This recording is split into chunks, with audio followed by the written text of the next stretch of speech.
भिलाई लाया जा रहा है, भिलाई की कुर्सी पार लाया जा रहा है और वहाँ एक 60 वर्षीय बुजुर्ग है जो इस गांजे को अपने पड़ोस के घर में छुपा कर रखती है। वहाँ पुड़िया बनाने का काम होता है।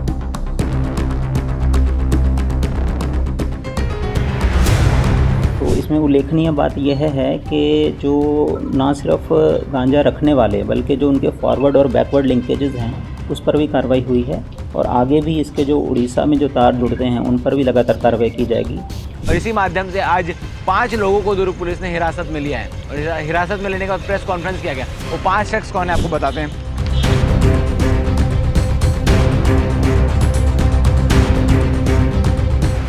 दुर्ग पुलिस लगातार नशे के विरुद्ध कार्रवाई करती चली आ रही। इसी तारतम्य में आज एक और बड़ी कार्रवाई हुई है। दरअसल दुर्ग पुलिस को सूचना मिलती है मुखबिरों के द्वारा कि उड़ीसा से गांजे की तस्करी करके भिलाई लाया जा रहा है, भिलाई की कुर्सी पार लाया जा रहा है और वहाँ एक 60 वर्षीय बुजुर्ग है जो इस गांजे को अपने पड़ोस के घर में छुपा कर रखती है। वहाँ पुड़िया बनाने का काम होता है और पुड़िया बनाने के बाद उस गांजे को बेचा जाता है। 100 रुपये पुड़िया की कीमत से गांजे को बेचा जाता है। जब पुलिस को ये सूचना मिलती है, पुलिस तुरंत मौके पर पहुँचती है और वहाँ से पुलिस को 45 किलो गांजा मिलता है। 45 किलो गांजा, लगभग 2.5 लाख से भी ज़्यादा का गांजा वहाँ पर बरामद होता है और उसके साथ में 2 कार और 1 बाइक, पल्सर बाइक। टोटल देखा जाए तो कुल 15 लाख के आसपास का मसरूका जो है वो बरामद होता है। अब किस प्रकार से पुलिस वहाँ पहुँचती है, क्या कुछ घटना हुई, आपको विस्तार से बताते हैं। दरअसल पुलिस को मुखबिरों के द्वारा सूचना मिलती है कि गांजे की तस्करी की जा रही है। दुर्ग जिले में गांजे की तस्करी लगातार जारी है और ये सारा गांजा जो है, सारा माल जो है, ये उड़ीसा से लाया जाता है। छत्तीसगढ़ से लगा हुआ राज्य उड़ीसा, जहाँ पर गांजे की खेती की जाती है, जहाँ से गांजा सप्लाई किया जाता है और लगातार जितने भी अपराधियों को पकड़ा जा रहा है, जितने भी गांजा तस्करों को पकड़ा जा रहा है, उन सबके हवाले से यही इनपुट मिल रहा है कि उड़ीसा से गांजे की सप्लाई हो रही है। इस मामले को गंभीरता से लेते हुए पूरा लिंक जोड़ा जाता है और एक एक तार को जोड़ते जोड़ते पुलिस जो है वो फॉरवर्ड और बैकवर्ड लिंक, दोनों लिंक की तलाश करती है। मतलब जो सेंटर ऑफ पॉइंट, जो मध्यांतर करने वाला मिलता है, जो बीच में रहता है, जो गांजे को बेचता है, उससे फॉरवर्ड लिंक पूछा जाता है कि आखिर गांजा कहाँ कहाँ बेचा जाएगा और उसी के माध्यम से बैकवर्ड लिंक, कहाँ से गांजे को लाया गया और उसे लिंक तक पहुँच के उसे भी ध्वस्त करने का काम दुर्ग पुलिस कर रही है। और इसी माध्यम से आज 5 लोगों को दुर्ग पुलिस ने हिरासत में लिया है और हिरासत में लेने के बाद प्रेस कॉन्फ्रेंस किया गया। वो 5 शख्स कौन है आपको बताते हैं। जी सरोजनी, पिता जी स्वर्गीय जी सिमरैया, 60 वर्षीय है, गणेश मंदिर के पास बालाजी नगर खुर्सीपार में रहती है और वहीं से सालों से गांजे की तस्करी करती है। जिसके बारे में आपको बता दूं कि इसके ऊपर 2 केस और दर्ज हैं, जिसको लेकर 12 साल की सज़ा भी हो चुकी है और वो केस भी गांजे की तस्करी का ही है। इसके साथ पिंटू साहनी, इसके ऊपर भी गांजे के एक और केस पहले से दर्ज है और उसके साथ ही अजय साहनी, अजय प्रसाद और AB साहनी, ये 5 आरोपी है जिन्हें आज दुर्ग पुलिस ने प्रेस कॉन्फ्रेंस के माध्यम से पत्रकारों के सामने रखा। क्या कुछ प्रेस कॉन्फ्रेंस में हुआ, आप आगे खुद सुनिए। धन्यवाद। आज हम यहाँ पर एक प्रेस वार्ता के लिए एकत्रित हुए हैं जिसमें कि कल दिनांक 5/9/2024 को जो NDPS की कार्रवाई हुई है उसके संबंध में आप लोगों को ब्रीफ करने के लिए यहाँ एकत्रित हुए हैं। कल दोपहर करीब 2:15 बजे मुखबिर के जरिए सूचना मिली थी कि एक व्यक्ति पिंटू राम साहनी नाम का, जो कि उड़ीसा से अवैध रूप से जो गांजा है वो प्रवहन करता है और जो गांजा एक महिला के पास घर में उसने छुपा के रखा है, उसके संबंध में पुलिस द्वारा कार्रवाई की गई। तो कुल 5 व्यक्तियों को इसमें फिर गिरफ्तार किया गया है। उन 5 व्यक्तियों में से कुछ 3 जो वाहन भी जब्त हुए हैं और 45 किलोग्राम गांजा, जिसका कि कुल वैल्यू मार्केट में 4.5 लाख के करीब है और साथ ही वाहन वगैरह मिला के सारी कुल 17 लाख 50,000 की जो प्रॉपर्टी है वो जब्त हुई है। तो इसमें उल्लेखनीय बात यह है कि जो ना सिर्फ गांजा रखने वाले बल्कि जो उनके फॉरवर्ड और बैकवर्ड लिंकेजेस हैं उस पर भी कार्रवाई हुई है और आगे भी इसके जो उड़ीसा में जो तार जुड़ते हैं उन पर भी लगातार कार्रवाई की जाएगी। साथ ही जो NDPS की धाराओं में जो फाइनेंशियल इन्वेस्टिगेशन है कि उनके द्वारा जो फाइनेंसेस इसमें इन्वॉल्व हुए हैं उन पर भी कार्रवाई की जाएगी।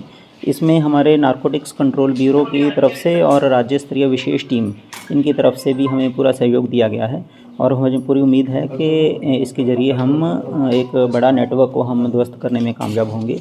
जो हमारे समाज की इस वक्त जो हमारी सरकार की भी प्राथमिकता है कि सूखे नशे पर कड़ी कार्रवाई होनी चाहिए, उसके संबंध में यह कार्रवाई आज की गई है। आपका अगर इसके बारे में कोई और प्रश्न है तो आप पूछ सकते हैं। ये इनमें से कुछ आदतन अपराधी हैं, जैसे ये एक पिंटू राम साहनी, इनके विरुद्ध ऑलरेडी ये केस रजिस्टर्ड है, और जो महिला है इसके विरुद्ध 2 केस रजिस्टर्ड हैं। इनफैक्ट उनको तो एक बार 12 साल की सज़ा भी हुई है। तो पूर्व में भी इन पर कार्रवाइयाँ हुई हैं और फ्यूचर में भी और जो इनके नेटवर्क से जुड़े लोग हैं उन पर भी कार्रवाई की जाएगी। उड़ीसा से। तो लाने का क्या ढंग, किस टाइप से लाते थे ये लोग? हाँ, कैसे लाते थे? ये सारा हमने इसमें विवरण किया है। जैसे गाड़ियों में लाते थे नंबर प्लेट बदल बदल कर, तो इसको पूरा पीछा करते हुई टीम हमारी काफ़ी दिनों से इसमें लगी हुई थी, तो उसको कार्रवाई की गई है। तो सर सिर्फ पुलिस की टीम इसमें इन्वॉल्व थी कि जो सरकार ने भी ड्रग यूनिट भी घोषित किया है? हमें उनकी तरफ से इनपुट्स मिली हैं, लेकिन कार्रवाई जो फील्ड में करने के लिए पुलिस की टीम इन्वॉल्व है। सर इसमें कितने लोगों की टीम लगी हुई थी? क्योंकि एसपी साहब भी इसमें मेरे ख्याल से 12 से 15 लोग तो लगे ही हुए थे। इनफैक्ट कुछ हमें राज्य स्तरीय जो विशेष टीम है उनके भी कई अधिकारी कर्मचारी, और गुप्त सूचनाएं देने के लिए जो मुखबिर का नेटवर्क है, स्पेशली हमारी इंटेलिजेंस ब्रांच का, उनकी तरफ भी लगाया गया था। सर पहले का सूखा नशा जो है मतलब लगातार पुलिस पकड़ भी रही है और कार्रवाई भी हो रही है, तो क्या माना जाए दुर्ग पुलिस का क्या एक मोटो है कि सूखे नशे जो युवाओं की लगातार युवाओं के संपर्क में है, तो उसको किस प्रकार से डिस्ट्रॉय आप लोग करेंगे आने वाले दिनों में? बिल्कुल, अभी जैसे हमारे एसपी साहब ने एक यहाँ पे अभियान भी चलाया है सूखे नशे के विरुद्ध, जो लगातार लोगों को जागरूक करते हैं। उसका क्या नाम है? संकल्प अभियान जो चलाया है, तो उसके संबंध में जगह जगह पर स्कूल कॉलेजेस और सब जगह जाकर लोगों को जागरूक भी कर रहे हैं, और आम जनता के माध्यम से, हमारे आप प्रेस के माध्यम से भी हम लोगों को ये आश्वस्त करते हैं कि किसी भी प्रकार की आपको कोई सूचना मिलती है तो हमें दें और उस पर ज़रूर कार्रवाई की जाएगी। सर ये पहले का कोई अपराध इन 500 के? हाँ, ये मैंने बताया है। एक महिला जो है उस पर 2 अपराध पंजीबद्ध हैं, खिलाफ 2 अपराध और पिंटू साहनी के खिलाफ 1 मामला ऑलरेडी। और ये जो गाड़ियाँ जब्त हुई है मालिक ने की गाड़ी किराए इसकी पूरी विवेचना अभी चलेगी, तो अभी इनिशियल कार्रवाई हुई है। इसका पूरा नेटवर्क बैक ट्रैक किया जाएगा। जैसे इसमें लिखा है, हमने बैकवर्ड लिंक पूरा निकालना कि उड़ीसा में कहाँ से लाते थे, वहाँ भी लोकल पुलिस से मदद से वहाँ भी कार्रवाई की जाएगी, और जो भी इसमें रिजल्ट आएंगे आपको कम्युनिकेट करते हैं। सर हाल ही में भी एक गांजा का और मामला पकड़ा था जेवरा सिलसिला में, उसके भी तार उड़ीसा से जुड़े थे, तो ये लोगों का कनेक्शन भी उन्हीं लोग से? नहीं, बिल्कुल इस बारे में पूरी वो की जाएगी, क्योंकि अभी 1 दिन ही हुआ है। इसमें पूरी उनकी जानकारी लेना, पुलिस रिमांड पे भी हम कुछ लोगों को लेंगे ताकि क्या लिंकेजेस हैं पूरे इसमें खंगाला जाएगा। सर इसमें तो सूखा नशा का आपने कार्रवाई किया है, जैसे अभी मेडिकल का नशा चल रहा है, टैबलेट का नशा चल रहा है, उस पर आपका कार्रवाई? टैबलेट का नशा आपको ज्ञात होगा कि हमने एक बहुत अच्छी कार्रवाई उसमें की थी। करीब 2.5 करोड़ की दवाइयाँ हमने जब्त करी थी, राजस्थान से लाए थे, और इसी प्रकार जबलपुर से भी एक टीम काफ़ी दवाइयाँ पकड़ के लाई थी, तो उसमें लगातार हमारी कार्रवाई चल रही है। उसमें एक चीज़ जो निकल के आई है कि ऑनलाइन दवाइयाँ मंगाई जाती हैं, तो उसके लिए हम कोई मैकेनिज़्म डेवलप करने की कोशिश कर रहे हैं कि जो लोग ऑनलाइन मंगाते हैं दवाइयाँ, उन पर नज़र रखी जाए।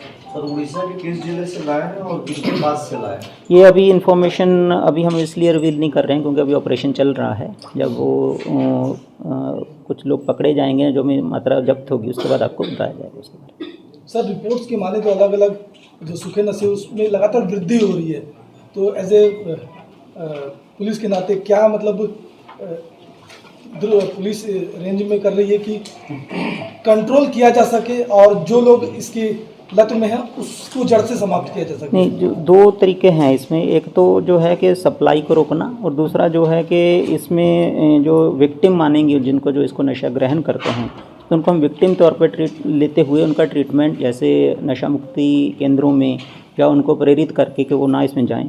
तो मेन हमारा फोकस इसमें जो सप्लाई चेन है उसको ब्रेक करना है। तो ये एक इस कड़ी में एक पहला कदम है हमारा, जहाँ पूर्व में भी करते रहे, लेकिन ये मेन कदम हमारा जो बैकवर्ड फॉरवर्ड लिंकेज करने वाला था, तो ये इसको हम एक सफलता मानते हुए आगे इसमें लगातार कार्रवाई करेंगे। अजीत साहब, ये लोग पुड़िया को बेचते कहाँ थे? कुछ ग्राहक उनकी भी कुछ सूची बनी क्या? पूछताछ में है क्या, कहाँ देते थे लोग? नहीं, अभी ये जैसे इसमें जब्त हुआ है जो माल, वो पुड़िया के रूप में ही घर में रखे हुए थे, वो काफ़ी क्वांटिटी में जब्त घर हुआ से है। ये लोग डिस्ट्रीब्यूट करते थे? हाँ, अभी तक तो ये है, बाकी और पूछताछ में जो आएगा उसको बताया जाएगा। कहाँ है घर से इनका? सर ये तो रिटेलर है।